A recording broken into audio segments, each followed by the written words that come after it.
Okay, we're going to talk about composition, and I'm going to use this painting by a 19th century painter whose name escapes me. It's in the Metropolitan Museum of Art as a way of describing how one can create composition, how one can divide the picture plane into pleasing sections within which to work. When you look at this, it looks like the guy went to the Acropolis and he saw the Parthenon and he waited till a certain time of day and painted his painting. But of course you can't do that. I did a quick check, by the way, of the size of this image, and it had an odd dimension, and then I made the height 10 inches to see what the width would be. And as you can see, it's 16.173 inches. If you divide by 10, then you get 1 for the height and 1.6173 inches for the width, and that is a golden section.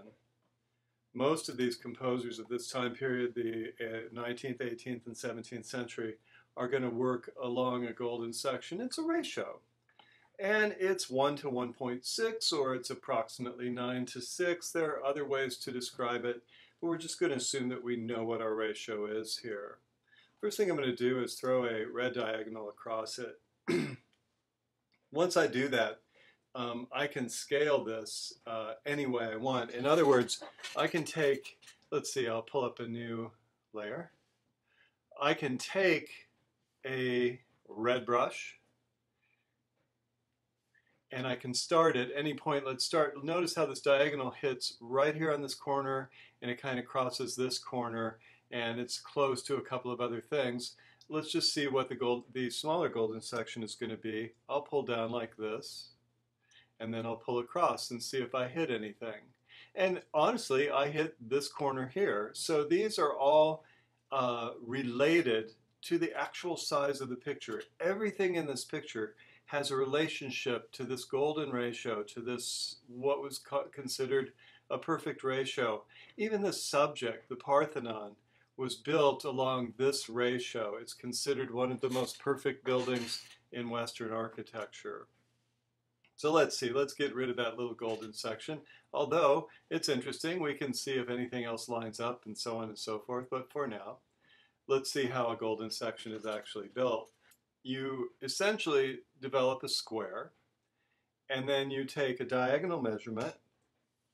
Let's see, like this. I'm going to take my brush again from the middle, and I'm just going to eyeball it. I think it's about here, from the middle to the corner.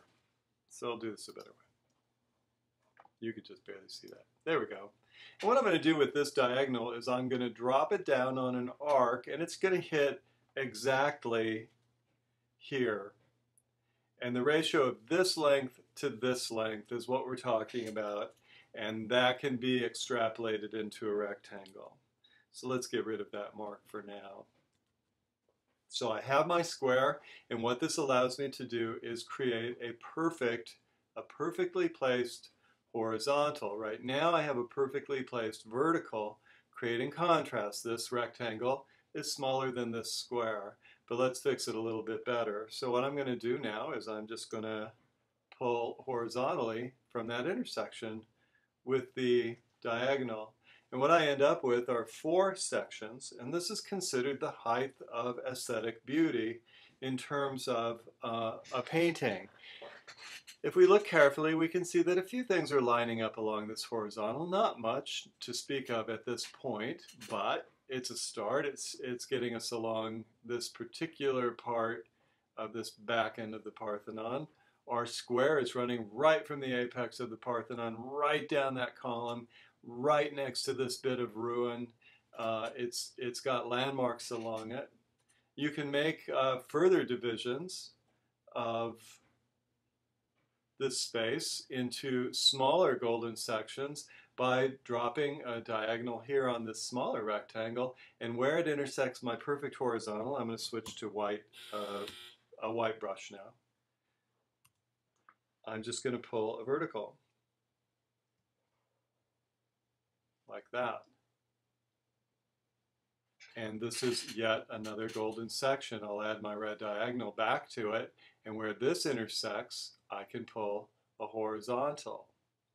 And where this intersects, I pull a vertical. And here you see the square, and the rectangle that makes up a golden section, another section, and one can keep doing this smaller and smaller and smaller, and many artists would, and they would put their focal point somewhere in here.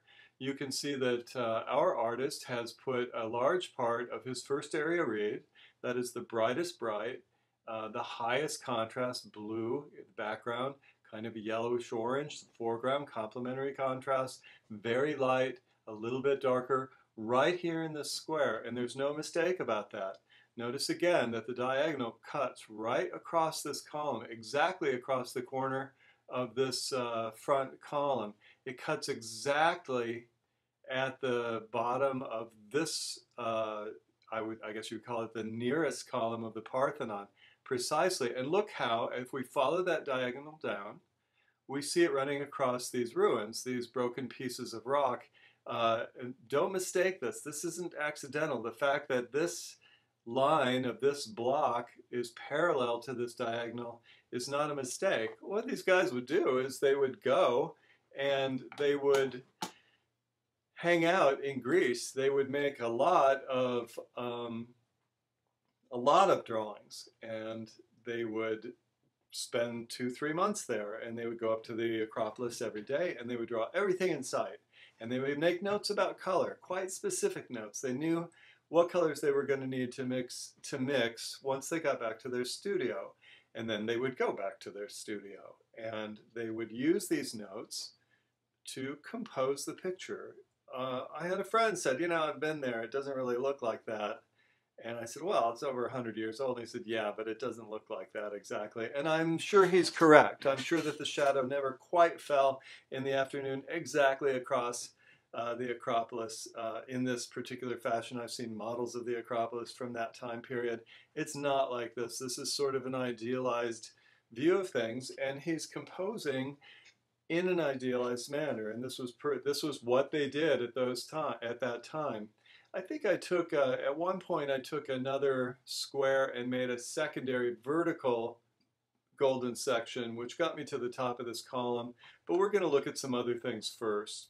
I may or may not do this in this lecture. I just want you to see how this space gets divided. I made some boxes over here on the left. You may be able to see them. They're blue. To divide the image into fifths. So I'm going top to bottom in fifths, and let's see if anything lines up. Well, one thing that you can see for sure is that this, at the 2/5 point, it is exactly that quote-unquote perfect horizontal. The Disney guide for their artists says divide the picture plane into fifths, and I don't know if they were particular.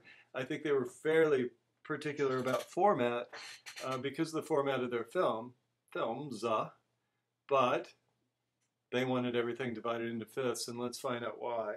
If I come across here now, what do I hit? There's a number of things, there are a number of places where I'm hitting exactly on an object, or very, very, very close to an object. We come across this way now, another blue line, and let's see what's going on. I'm hitting right at the base of this grouping of debris and right at the top of this grouping of debris. This isn't accidental. I promise you this isn't accidental. There is a horizon line somewhere in here. If you look carefully, it's going to be where things are, where all my vanishing points are receding to. It's also going to be near this fifth, but I think that, I'm not sure I can say that as a positive. It's probably about here somewhere. Here's my other fifth, and then I take a final one.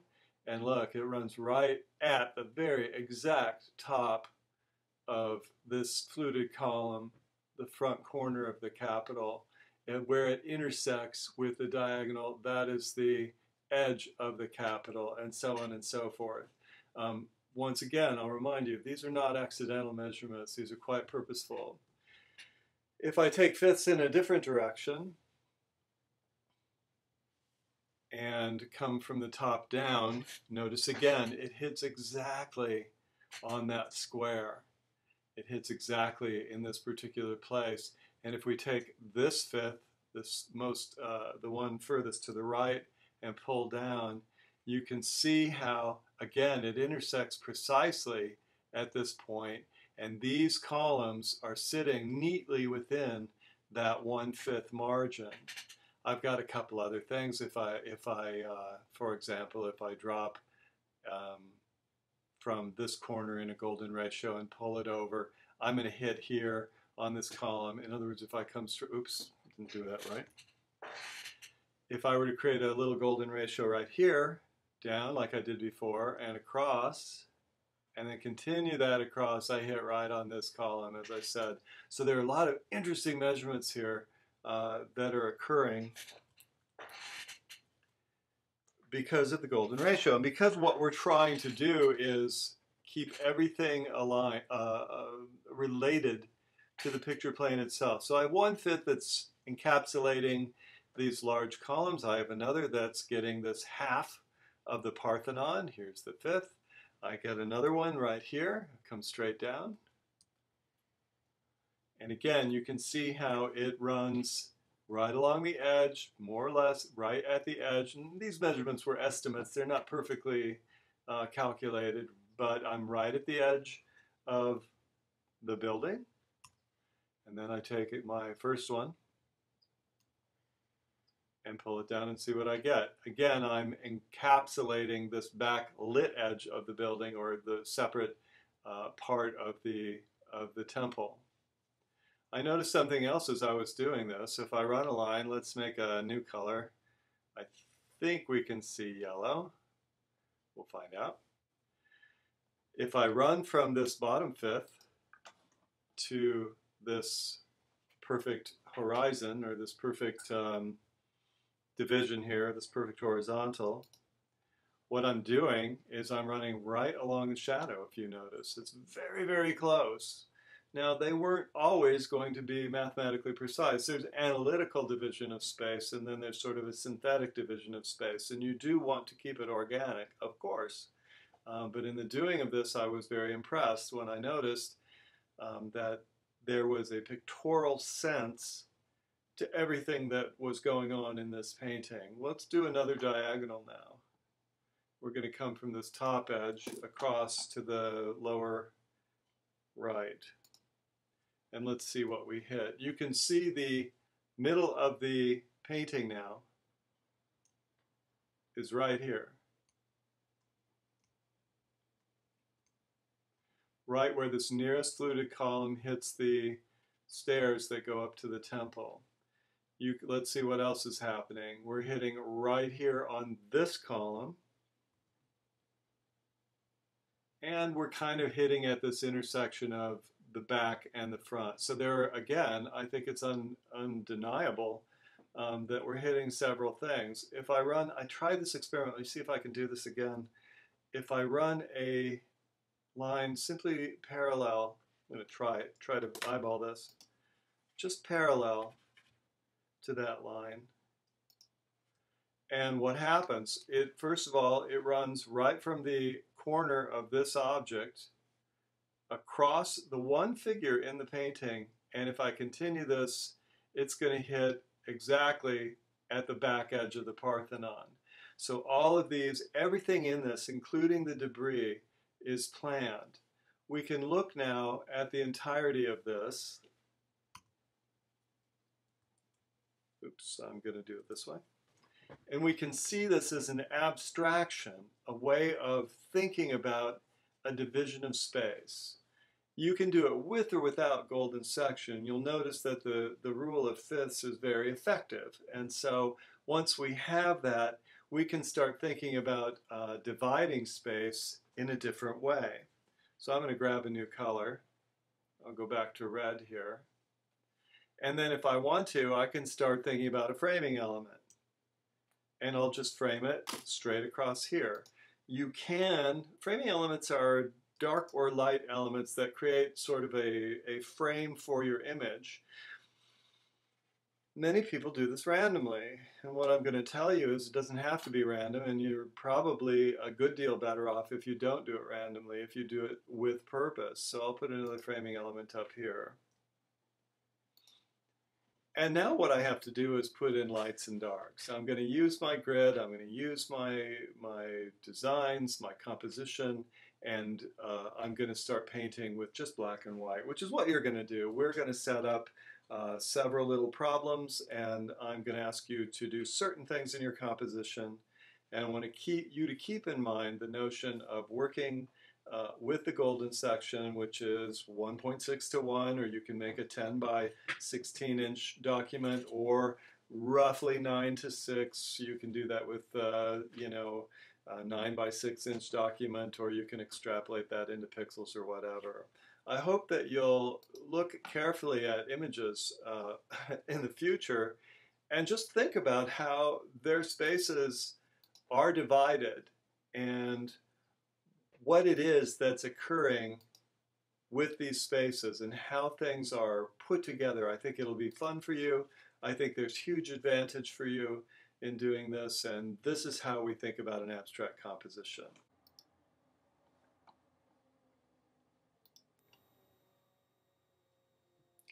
So now I'm going to take this design that I've created over that old painting, and I'm going to show you how to make it into just an abstract composition. I'm making selections based on some of these relationships that I've created using line work, and then I'm just filling them in with variations on black, a little lighter, a little darker. Little framing element down here at the bottom, black will do. I'm locating two little golden sections, and I'm making them into a broad line between the two sections. And again, you can see I'm simply making selections, and periodically I'll look at the composition. It's actually pretty good right now, but I thought I'd go a little further with it. I'm making selections that are intuitive, and I'm just looking periodically at how things are going. A little lighter, a little darker. Do I have a first area read? Can I make a decent shape? And I'm thinking in terms of balance and essentially just getting a good looking relationship of these elements. They're going to relate because they are related to the golden section of the entirety, and they're related to these little sections in between. You may notice that a great deal of what I'm doing is based on this rule of fifths. And if you work with just fifths in your composition, you're going to have several elements that are closely related to golden section. They are often, you can see I've got a few things that aren't working exactly right. I've got some elements that weren't very tight. And I'll go back and just work periodically to fix those. I did get into a wrong layer here. I have that red line now that I have to cover up, so I'll spend a few minutes and cover that up. And as I'm doing this, I'm still rethinking how I want this to work. So a little white here, get rid of the red line, and a little grooming here and there. This is very simple stuff. I'm way speeded up. I'm probably working 3 times the speed of the actual piece.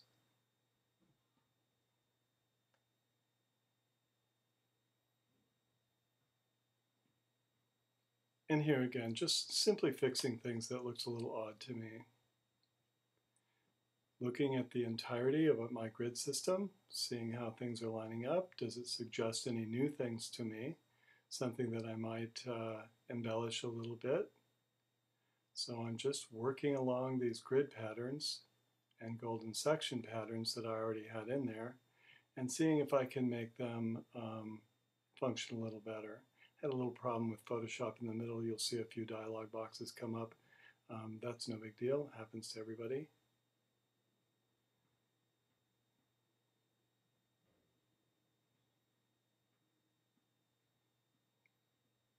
Basically looking to design so that there's rhythm and movement and logic to the piece. I have framing elements on upper right and bottom left.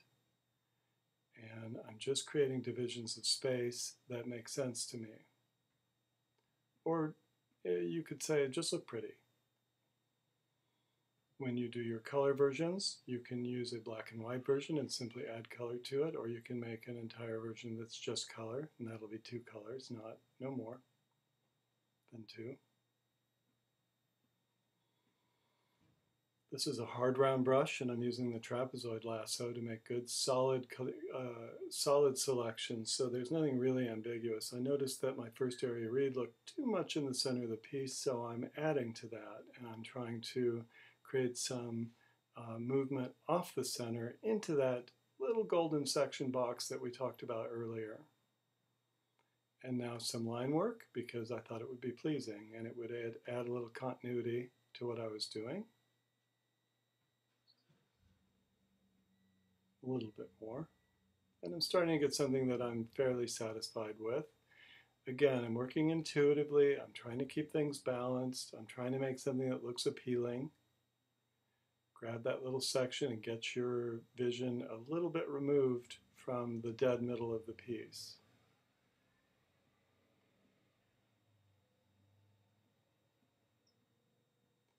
And this white element down here, this contrasting element, is going to help me to get your eye moving off the center of the piece. A few little checks to make sure that everything has continuity. Some decision making. How do I like it? And then I'm finished. One more little thing to add here. Draw your eye a little bit over to the right. Deselect, and we're done.